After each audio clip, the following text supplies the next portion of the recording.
इसमें आप देख रहे होगे कि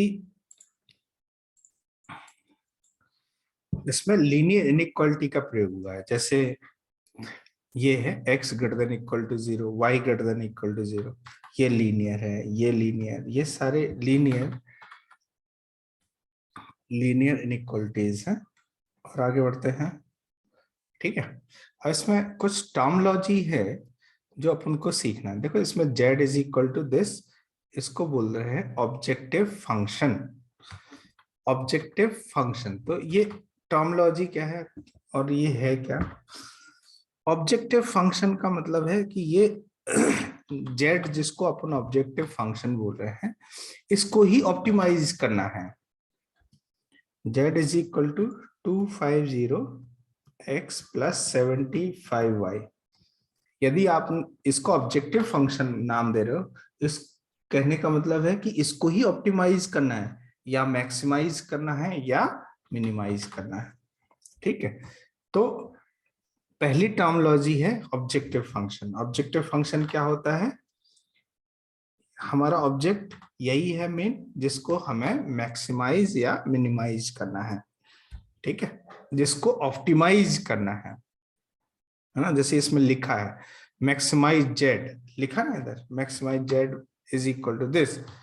तो जेड तो नाम दे दिया है इसका, कहने का मतलब इसको मैक्सिमाइज करना है, और इसको एक नाम दे दिया जेड। जेड से डिनोट करते हैं ऑप्टिमाइजेशन ऑब्जेक्टिव फंक्शन को। ठीक है, तो मैक्सिमाइज जेड इस तरह से हो गया। अब फिर आता है सब्जेक्ट टू कॉन्स्ट्रेंट्स। ये कॉन्स्ट्रेंट्स हैं। तो कॉन्स्ट्रेंट्स क्या होते हैं कि ये इनइक्वालिटीज होती हैं जो जो लीनियर प्रोग्रामिंग को सपोर्ट कर रही होती हैं। ठीक है, कहने का मतलब है कि एक्स वाई में इनइक्वालिटीज हैं। कहता है कि भाई हम ऐसा सिचुएशन है, एक्स वाई में ये इनइक्वालिटी है, ये कंडीशन, ये सारी कंडीशन फुलफिल करना है। तो जब सारी कंडीशन फुलफिल करना है तो ये क्या बनाएगा? एक कॉमन रीजन बनाएगा। क्या बनाएगा? Common reason. कॉमन रीजन बनाएगा, और उस कॉमन रीजन में ही हमें इसको मैक्सिमाइज करना है। ठीक है, तो क्या सीखा आपने? मैक्सिमाइजेशन के लिए ऑब्जेक्टिव फंक्शन जिसको ऑप्टिमाइज करना है। कॉन्स्टेंट्स, कॉन्स्टेंट्स का होता है ये रीजन दिया होता है जिसमें आपको जिन रीजन में इसको मैक्सिमाइज करना होता है। ठीक है, आगे बढ़ते हैं फिर। चलो देखो यहाँ पे कुछ सिचुएशन है, पढ़ते हैं इधर से। लीनियर प्रोग्रामिंग प्रॉब्लम पढ़ो। Finding optimal value, maximum minimum value of linear call objective function of several variable x and y. ये तो ठीक है। एंड ये ध्यान रखो कि subject to the condition variable are non negative. मतलब एक्स और वाई जो है वो नॉन नेगेटिव आने चाहिए। ठीक है, इसमें ध्यान रहे कि जब भी अपन लीनियर प्रोग्रामिंग प्रयोग कर रहे हैं उसमें एक्स और वाई कैसा होगा? जीरो या उससे बड़ा होगा। जीरो या उससे बड़ा, वाई जीरो या उससे बड़ा होगा। तो ऐसा क्यों क्यों कह रहे हैं जीरो या उससे बड़ा? क्योंकि ये जो भी ऑब्जेक्ट्स होते हैं, ये नंबर ऑफ ऑब्जेक्ट्स के बारे में बात कर रहे होते हैं कि x is the number of like a object, y is the number of b object. तो जब नंबर ऑफ ऑब्जेक्ट्स की बात करते हैं तो ये नेगेटिव नहीं हो सकता। तो इसलिए रियल जो प्रॉब्लम है उसमें एक्स जीरो या उससे बड़ा होगा और वाई भी जीरो या उससे बड़ा होगा। तो कई बार ये नहीं भी दिया होता है तो प्रॉब्लम की में अंडरस्टैंडिंग इस तरह से होनी चाहिए कि एक्स जीरो या उससे बड़ा, ये कॉन्स्ट्रेंट आ ही जाते हैं। ठीक है, तो आप देखो यहाँ पे एक एक करके ये बता रहे हैं कि ऑब्जेक्टिव फंक्शन क्या है।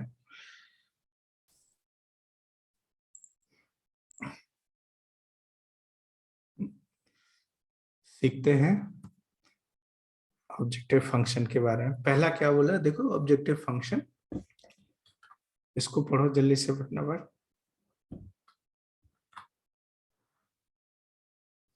क्या बोला जा रहा है ऑब्जेक्टिव फंक्शन के बारे में? Linear function z is equal to a x plus b y, ये नाम दिए हुए, ठीक है। Linear function z is equal to a x plus b y where a comma b are constants which has to be maximized or minimized is called linear objective function, ठीक है। अब इस देखो, इसमें जैसे यहाँ पे इसके ऊपर जो ऑब्जेक्टिव फंक्शन दिया था, लाइक ये दिया था, इसमें variables x and y are called decision variables. ये जो x और y है इनको नाम दिया गया डिसीजन वेरिएबल्स, ठीक है। नेक्स्ट जब कॉन्स्ट्रेंट के बारे में पढ़ो जल्दी से फटाफट इसको। द लीनियर इनइक्वालिटीज और इक्वेशन और restriction on the variable of the linear programming call constraints. क्या है? लीनियर इनइक्वालिटीज और इक्वेशंस और रेस्ट्रिक्शंस। क्या क्या बोल सकते हैं? लीनियर इनइक्वालिटीज क्या बताती है? रीजन बताती है ना। इक्वेशंस कोई लाइन हो सकती है। Restriction on variables of linear program call constraints, ठीक है। The condition x greater than equal to 0, y greater than 0 और कॉल्ड नॉन नेगेटिव रेस्ट्रिक्शंस। ये नॉन नेगेटिव रेस्ट्रिक्शंस है ना। जैसे जब भी कोई प्रॉब्लम को ऑप्टिमाइज करते हैं तो उसमें रेस्ट्रिक्शन लगाते हैं कि भाई ये नहीं कर सकते हैं, वो नहीं कर सकते हैं, ऐसा इससे ज्यादा x की वैल्यू इससे ज्यादा नहीं हो सकती, y की वैल्यू इस नंबर से ज्यादा नहीं हो सकती। इस तरह की जो रेस्ट्रिक्शंस है वो कॉन्स्ट्रेंट्स में काउंट होते हैं, ठीक है। मतलब ये जो वेरिएबल्स हैं, डिसीजन वेरिएबल्स, इन पे कुछ रेस्ट्रिक्शन होती हैं या इनके आपस में कुछ कनेक्शंस हैं, उन कनेक्शन की कंडीशंस हैं, वो कंडीशंस को ही कॉन्स्टेंट्स में रखा जा रहा है, ठीक है। अब नेक्स्ट है ऑप्टिमाइजेशन प्रॉब्लम। तो ऑप्टिमाइजेशन प्रॉब्लम का क्या मीनिंग है? जैसे इन्होंने यहाँ पे दिया केस दिया, let us graph the constant state as linear inequalities. ये जो है ये 4 इनइक्वालिटीज है, 1 2 3 4, और इसको प्लॉट कर दिया। इसको प्लॉट किया हुआ है, देखो ये सिचुएशन है, ध्यान रखो ये सिचुएशन है। और इसमें कुछ टर्मोलॉजी यूज हो रही है, जैसे फीजिबल सॉल्यूशन, फीजिबल सॉल्यूशंस और इनफीजिबल सॉल्यूशंस क्या होते हैं। और तो यदि ध्यान से देखो इन्होंने क्या किया है कि ये जो इनइक्वालिटीज थी, ये जो इनइक्वालिटीज हैं, ये 4 इनइक्वालिटीज, इसको प्लॉट किया। प्लॉट करने पे जो रीजन मिला वो रीजन ये है, ये जो डार्क एरिया बताया जा रहा है ना, ये वाला रीजन, ये पूरा है ना। इस रीजन को नाम दे देते हैं, है ना, इसको नाम देते हैं फीजिबल रीजन बोल सकते हैं, इसको नाम दे देते हैं फीजिबल रीजन। क्या नाम देते हैं? फीजिबल रीजन नाम देते हैं, ठीक है। अब फीजिबल रीजन में इंपॉर्टेंट पॉइंट कौन कौन से है इस पर्टिकुलर, इसमें ये जो लाइन है जहां पे इंटरसेक्ट हो रहे, ये इंपॉर्टेंट पॉइंट्स हैं, और ये इंपॉर्टेंट पॉइंट्स आपको हर लीनियर प्रॉब्लम में फाइंड करना ही चाहिए, है ना। देखो इन्होंने जहां एक्स एक्सेस पे इंटरसेक्ट हो रहा है ये वाला पॉइंट लिखा ना 20,0, और इनफैक्ट फीजिबल रीजन के जितने भी कॉर्नर्स हैं उन सारे कॉर्नर्स का पॉइंट आपको लिखना ही लिखना है, ठीक है। फीजिबल रीजन से क्या मतलब है? फिजिबल रीजन से ये पूरा रीजन जो डार्क है, शेडेड रीजन है, इससे मतलब है। तो इनफिजिबल रीजन कौन सा हो जाएगा? इसके बाहर इनफिजिबल रीजन है, ये पूरा बाहर जो भी है ना, इनफिजिबल रीजन हो गया। सो यहाँ पे फिजिबल, अब क्वेश्चन ये है कि फिजिबल सॉल्यूशन क्या होता है? तो क्या लिखा, points with in and on the boundary of feasible region represents feasible solutions of the constant. तो कहने का मतलब है कि इसके अंदर जितने भी पॉइंट्स हैं और बाउंड्री के ऊपर जितने पॉइंट्स हैं, ये सारे के सारे पॉइंट्स ये फिजिबल सॉल्यूशन कहलाते हैं। तो कितने फिजिबल सॉल्यूशन है भाई? इनफाइनाइट फिजिबल सॉल्यूशंस आ गए, क्योंकि ये तो पूरा रीजन ही बन गया फिजिबल रीजन, इसीलिए तो नाम दिया है फिजिबल रीजन, पूरा रीजन फिजिबल हो गया, है ना। तो infeasible, any point outside the feasible region is called infeasible solution। तो आई थिंक कि इतना समझ में आ गया होगा feasible region क्या है, infeasible solution क्या है। अब ऑप्टिमल feasible solution ये क्या है, इसके बारे में थोड़ा पढ़ते हैं। क्या बोला जा रहा है? Any point in feasible region that give the optimal value, maximum or minimum value of the objective function is an optimal solution। इसका क्या मतलब है उसको समझते, एक बार फिर से पढ़ते हैं। Optimal feasible solution, optimal solution या फिजिबल सॉल्यूशन का क्या क्या मतलब? Any point in the feasible reason that give the optimal value, optimal value से क्या मतलब है, या मैक्सिमम दे रहा है या मिनिमम, किसकी मिनिमम मैक्सिमम वैल्यू दे रहा है? ऑब्जेक्टिव फंक्शन की, ऑब्जेक्टिव फंक्शन की मिनिमम या मैक्सिमम वैल्यू दे रहा है, तो उस पॉइंट को ऑप्टिमल सॉल्यूशन बोलते हैं। अब जैसे यहाँ पे ऑप्टिमल सॉल्यूशन के लिए यहीं पे ये एग्जांपल लेते हैं कि लेट्स से मान लेते हैं, कुछ थोड़ी देर के लिए एज्यूम कर लेते हैं कि इसके लिए जो z था, ऑब्जेक्टिव फंक्शन था z, उस इस पॉइंट के लिए सबसे बड़ी वैल्यू आ रही है, तो बस ये क्या हो गया, यही ऑप्टिमल सॉल्यूशन हो गया। ठीक है, ये पॉइंट ऐसा। अब एक और केस देखा जाता है कि ये जो ऑप्टिमाइज कर रहे हैं ऑब्जेक्टिव फंक्शन को, z को, और इसको ऑप्टिमाइज करते समय ना दो पॉइंट पे सेम वैल्यू आ रही है, लेट्स से ये और ये,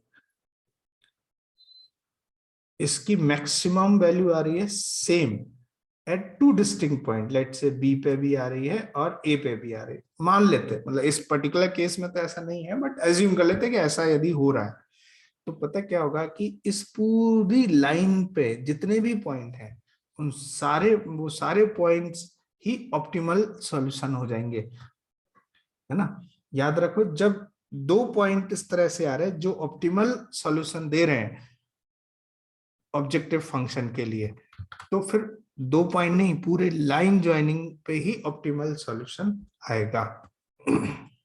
याद रखना इस पॉइंट को। आगे बढ़ते हैं। तब यहाँ पे ये आई थिंक ये यहीं पे ये बताया जा रहा है, क्या है, now we see that every point in the feasible region satisfy all the boundary condition. Since there are infinite many points, it is not evident how we should go about finding a point that give maximum value of the objective function. To handle this situation, we use the following theorem, which fundamental in solving linear programming problem, LPP. The proof of these theorem are beyond the scope of the book. तो proof से अभी कुछ लेना देना नहीं है तुम्हें, तो बस थ्योरम देख लेते हैं, एक एक करके थ्योरम समझते हैं। तो पहली थ्योरम क्या बोल रही है, पढ़ो जल्दी से फटाफट, इस थ्योरम को पढ़ो और समझो और बताओ कि ये थ्योरम क्या बोली जा रही है। पहला थ्योरम क्या कहता है, let R be the feasible region. Feasible region क्या है, कॉन्वेक्स पॉलीगन। कॉन्वेक्स पॉलीगन याद है, शुरुआत में अपने सीखा था, कॉन्वेक्स पॉलीगन में क्या होता है कि कोई भी दो पॉइंट को ज्वाइन करो तो पूरी एंटायर लाइन सेगमेंट उसी रीजन में लाई करता है, तो ये convex polygon. Let R be the feasible region for a linear programming problem and let z is equal to ax plus by be the objective function when z has an optimal value का मतलब है maximum and minimum, where the variable x and y are subject to constant described by linear inequality. This optimal value occur at the corner points, that is vertex. क्या theorem है बताओ, कोई बताएगा? क्या बोला जा रहा है कि ऑब्जेक्टिव फंक्शन की जो ऑप्टिमल वैल्यू आएगी वो कहां पे मिलेगी? कॉर्नर्स पे मिलेगी। समझ आए? इसीलिए तो कह रहा था कि कॉर्नर के जो पॉइंट्स हैं क्यों जरूरी है, वो इसीलिए जरूरी है कि थ्योरम क्या कहती है कि जो ऑप्टिमाइजेशन होगा वो ऑप्टिमाइजेशन ऑप्टिमल वैल्यू जो मिलेगी वो कहां पे मिलेगी? कॉर्नर पे मिलेगी। ये पहली थ्योरम है, इसीलिए ये पॉइंट इंपॉर्टेंट है प्लॉट करने के लिए, ठीक है। अच्छा, दूसरी थ्योरम क्या कहती है? Theorem number 2, let R be the feasible region for a linear programming problem and let z is equal to this be the objective function and r is bounded. अभी क्वेश्चन बाउंडेड और bounded दिया, एक और word आ जाएगा unbounded. तो bounded और unbounded में कैसे, क्या मतलब है, तो मैं तुम्हें बता देता हूं, यहीं से फिगर में ही कहीं दिख जाएगा। देखो, ये जो रीजन है पर्टिकुलर, इस फिगर में देख लेते हैं, ये जो रीजन आ रहा है ये बाउंडेड है, मतलब इनइक्वालिटी से बाउंड हो गया, so this is bounded reason, ठीक है। अच्छा, अनबाउंडेड रीजन क्या होता है, इसका एक आध फिगर देखते हैं। ये बाउंडेड वाला रीजन है, ठीक है, ये बाउंडेड रीजन है। और आगे बढ़ते हैं, ये देखो, हाँ ये कैसा है, ये अनबाउंडेड है क्योंकि इधर कुछ है ही नहीं, इधर इधर इनफाइनाइट पे जा रहा है, कुछ बाउंडेड नहीं है, ये अनबाउंडेड। इस तरह के रीजन को अनबाउंडेड रीजन नाम देते हैं, दिस इज अनबाउंडेड रीजन। समझ आए? ये जो है ये अनबाउंडेड रीजन। और कहीं पे दिख रहा है, और भी हो सकता है, हाँ देखो ये वाला रीजन इधर, ये अनबाउंडेड रीजन है, इधर अनबाउंडेड रीजन है, यदि इस तरह से शो किया जा रहा है तो आगे बढ़ते हैं। तो ये समझ आ गया bounded unbounded.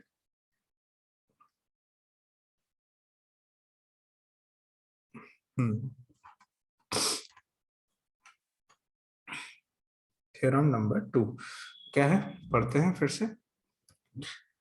Let R be the feasible region of linear programming problem and let z is equal to ax plus by be the objective function and R is bounded, capital R is bounded, then objective function z has both maximum and minimum value on R। क्या बोला जा रहा है कि यदि कोई feasible region bounded है तो उस feasible region में हमें maximum भी मिलेगा और मिनिमम भी मिलेगा, दोनों ही मिलेंगे। बट अनबाउंडेड में ऐसा नहीं है। जब भी फिजिबल रीजन एक बाउंडेड केस है, बाउंडेड रीजन है, तो वैसी सिचुएशन में हमें जेड की जो ऑब्जेक्टिव फंक्शन है इसकी मैक्सिमम वैल्यू भी मिलेगी और मिनिमम वैल्यू, दोनों मिलेंगी। अब यहाँ पे रिमार्क में देख लेते हैं, if R is unbounded then maximum or minimum value of the objective function may not exist। तो मतलब जब अनबाउंडेड है तो इसकी कोई गारंटी नहीं है कि मिल जाए, मिल भी सकता है और नहीं भी मिल सकता है। तो ज्यादातर ऑप्टिमाइजेशन किस में, बाउंडेड केस में देखने को मिलती है। ऐसा नहीं कि अनबाउंडेड सिचुएशन है और वहां पे ऑप्टिमाइजेशन नहीं कर सकते, बिल्कुल कर सकते हैं। हो सकता है कि मैक्सिमम मिल जाए, मिनिमम भी मिल जाए, ऐसा भी हो सकता है। क्या इतनी बात समझ आई? तो ये दोनों थ्योरम आप लिख लीजिए, नोट कर लीजिए फटाफट, नोट इट डाउन, ठीक है। अब आगे देखते हैं, इस टेबल के बारे में जानने की कोशिश करते हैं कि ये टेबल क्या है। हम सबको जब भी लीनियर प्रोग्रामिंग की प्रॉब्लम सॉल्व करते हैं ये टेबल हमें बनानी ही पड़ती है, ठीक है। अच्छा ये पॉइंट क्या है, देखो 0, 0, 60, 10, 50, 20, 0। तो आपको बता दें ये कॉर्नर पॉइंट्स हैं, vertex of the feasible reason है। देखो यहाँ पे 0, 0 और ये 20, 0, 0, 60, 10, 50, ये वही पॉइंट्स हैं, है ना, जिनके बारे में मैं ये पॉइंट्स हैं vertex of the feasible reason, ये फिजिबल रीजन के वर्टेक्स हैं ना। Corresponding value of Z in at the vertex, तो जेड क्या था, जेड था ना, जेड की वैल्यू क्या क्या आ रही थी भाई, तभी जेड क्या था इसमें, जेड वाज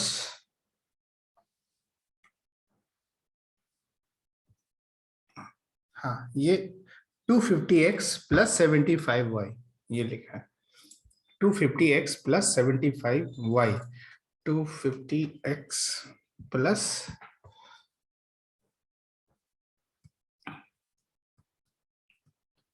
75y, ये था सिचुएशन। तो अब देखो इसकी जो वैल्यू है इस वर्टेक्स पे, ओरिजिन पे कितना हो जाएगा, 0। सी पे कितना आएगा, 0, 60 पे वैल्यू, तो 250 इंटू 0 प्लस 750 इंटू 60, तो ये कितना हो जाएगा, 60 45 4500, ये वाला पॉइंट आ जाएगा, समझ आए। अच्छा नेक्स्ट देख लेते हैं, इस वाले पॉइंट पे 10, 50 पे, 10, 50 पे इसकी वैल्यू कितनी हो जाएगी, z is equal to 250 into 10 plus 75 into y 50, तो 2500 प्लस यहाँ पे कितना आ जाएगा 7, तो ऐड करेंगे तो 056,250 आ गया। ऐसे ही 20, 0 पे इसकी वैल्यू कितनी आ जाएगी 5000, ऐसा। तो ये क्या आ रही है, कॉर्नर पॉइंट्स पे इसकी वैल्यूज आ रही हैं, ये। तो अब देखो इसमें max, since optimize feasible region जो था वो बाउंडेड था, तो मैक्सिमम कितना हो गया ये, और ये क्या हो गया, मिनिमम हो गया। मिनिमम 0 हो जाएगा, मैक्सिमम ये हो जाएगा। तो यदि मैक्सिमाइज करना है तो ऑप्टिमल सॉल्यूशन क्या हो जाएगा, यदि ये क्वेश्चन ये बोला जाएगा कि इसको मैक्सिमाइज करना है तो ऑप्टिमल सॉल्यूशन कितना हो जाएगा, ये हो गया ऑप्टिमल सॉल्यूशन। उसकी मैक्सिमम वैल्यू कितनी होगी, ऑप्टिमल वैल्यू कितनी होगी, ये आ गया 6250, समझ आए। इसमें कुछ नोट दिए गए हैं, इनको समझने की कोशिश करते हैं। नोट क्या है, a corner point of the feasible region is a point in the region which is intersection of two boundary lines. Feasible region of the system of linear equality is said to be bounded if it can be enclosed within a circle, otherwise it is called unbounded। अलग अलग तरह से define करने की कोशिश की जा रही है, ठीक है। आगे बढ़ते हैं, है? क्या बोला जा रहा है, पहला मेथड है इसमें, वो है कॉर्नर पॉइंट मेथड और उसकी एल्गोरिदम, इसको समझते हैं।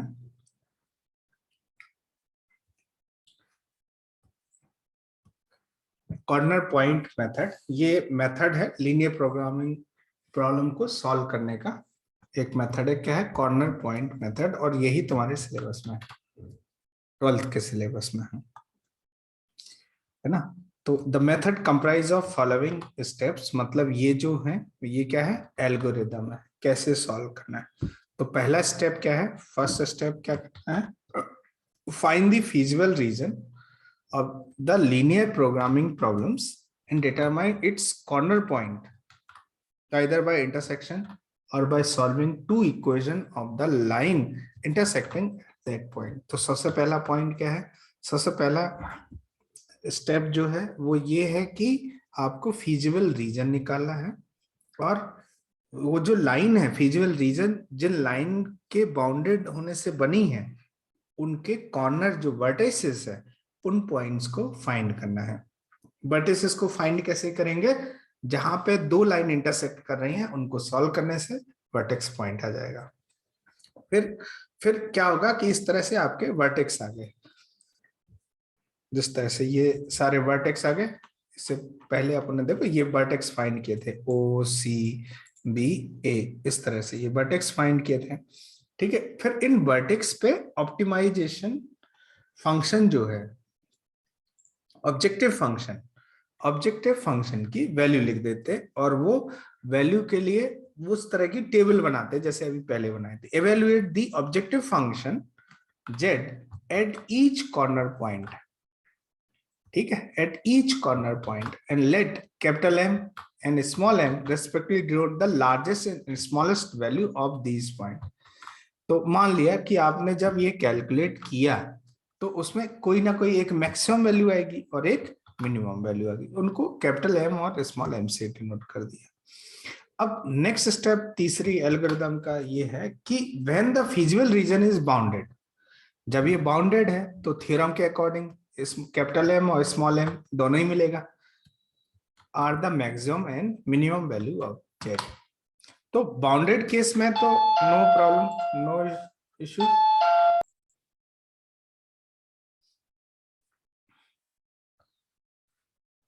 है ना।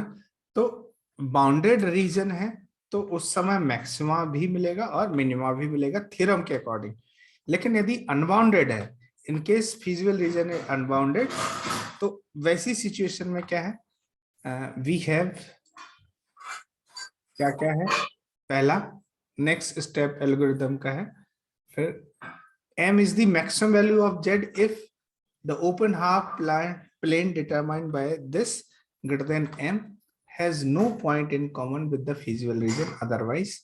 Similarly, small m is the minimum value of z if open half plane determined by this has no point in common with the feasible region otherwise z has no minimum value. तो unbounded में जितने भी corner points हैं उस पर तो आप value check कर ही लीजिए, है ना। तो क्या बोला जा रहा है, पहला हो सकता है कि इसमें मिनिमम मिल जाए मैक्सिमम ना मिले, ऐसा भी हो सकता है कि इसका रिवर्स हो जाए, मिनिमम मिले मैक्सिमम ना मिले, और ऐसा हो सकता है मैक्सिमम मिले मिनिमम ना मिले, ऐसा हो सकता है कि दोनों ही ना मिले। समझ आए? सो ज्यादातर आपको कौन सा सिचुएशन देखना है, बाउंडेड वाला रीजन देखना है। अनबाउंडेड वाले केस भी करेंगे, वहां पे डिटरमाइन करेंगे, हो सकता है इस पॉइंट से उतना अच्छे से क्लियर ना हो, लेकिन जब क्वेश्चन सॉल्व करेंगे ना अनबाउंडेड, तो वहां पे बिल्कुल क्लियर हो जाएगा। तो एक क्वेश्चन करते हैं, है ना, एक एग्जाम्पल करते हैं, solve the following linear programming problem graphically, maximize this, है ना, सब्जेक्ट टू कांस्टेंट दिस। इस क्वेश्चन को सॉल्व करने की कोशिश करते हैं, सॉल्व करते हैं और सारे टर्मोलॉजी एक बार फिर से देखते हैं, ठीक है।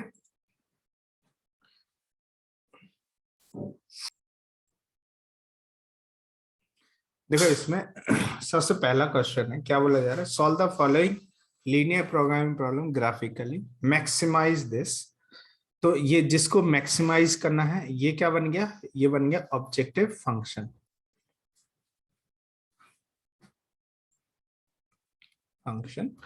सब्जेक्ट टू कांस्टेंट, ये सारे के सारे क्या है, कांस्टेंट्स हैं, इनइक्वालिटीज हैं, ठीक है, और इसको मैक्सिमाइज करना है। तो अब देखते हैं सबसे पहले क्या करना पड़ेगा, इन ये जो कॉमन रीजन है ये इसको प्लॉट करना पड़ेगा या फिजिबल सॉल्यूशन फाइंड करना। तो इस तरह से आप y एक्सेस x एक्सेस बना लीजिए, x y, है ना, एक एक करके सबसे पहले तो लाइन बनानी पड़ेगी, ये जो इनइक्वालिटी है इसके corresponding line x plus y is equal to 50, ये बनाना पड़ेगा, है ना। एकदम इनइक्वालिटी नहीं बन के आएगी, पहले लाइन बनाएंगे। तो जब x 0 है तो y 50, सो लेट्स से ये बना देते हैं, x 0 तो y 50, y 0 है तो x 50, x plus y is equal to 50 को प्लॉट कर रहे हैं अपन, है ना, x 0 है तो y 50, y 0 है तो x 50। सो ये दो पॉइंट मिल गए, और इनको प्लॉट कर दिया, इनको ज्वाइन कर दिया, बाय द वे ज्वाइन करने वाली लाइन बना दी।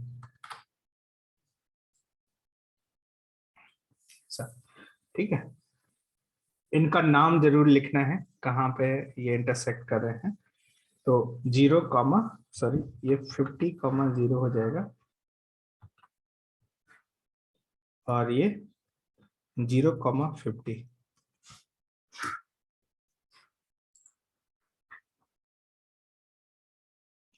ठीक है, तो अब यहाँ इस पे नाम लिखना है, नाम लिखना जरूरी है। इसका नाम है x,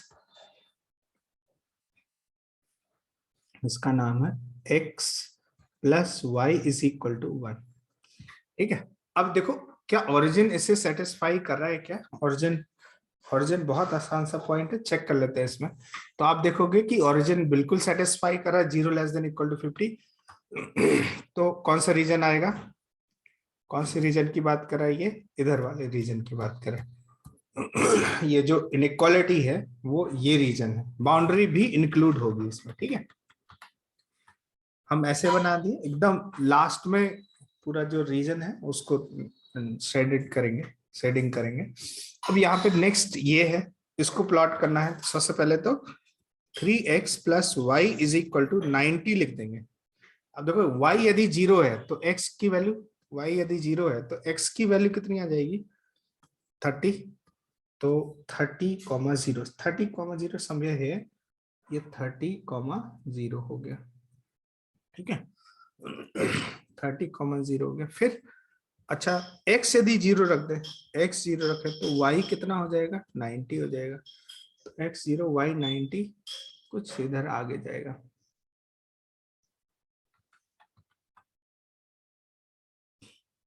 ठीक है,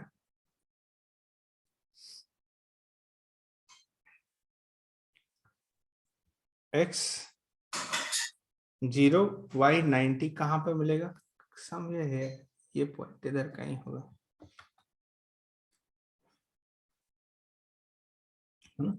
अब इसको ज्वाइन कर देते हैं।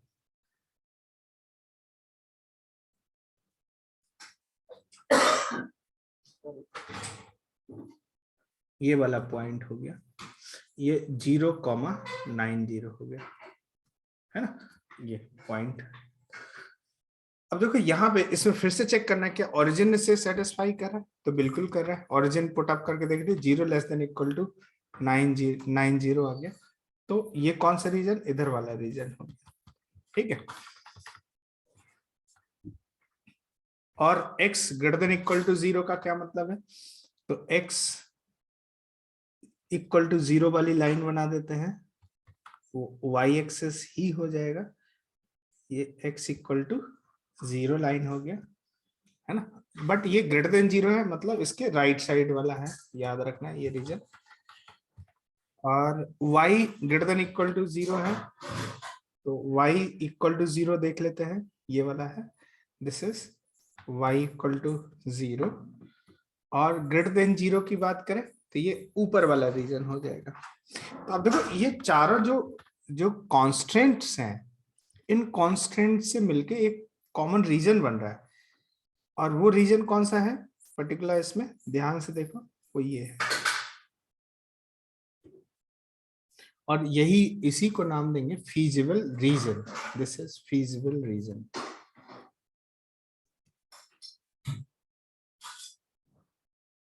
समझ आए? अब देखो इसमें ये वाला पॉइंट पता है, ये पता है, ये पता है, ये नहीं पता, है ना। तो सच देखो, अब यहाँ पे अपन ने इस लाइन की भी नाम लिखना चाहिए था। इसका नाम क्या है? 3x plus y is equal to 90 लिखना है इसके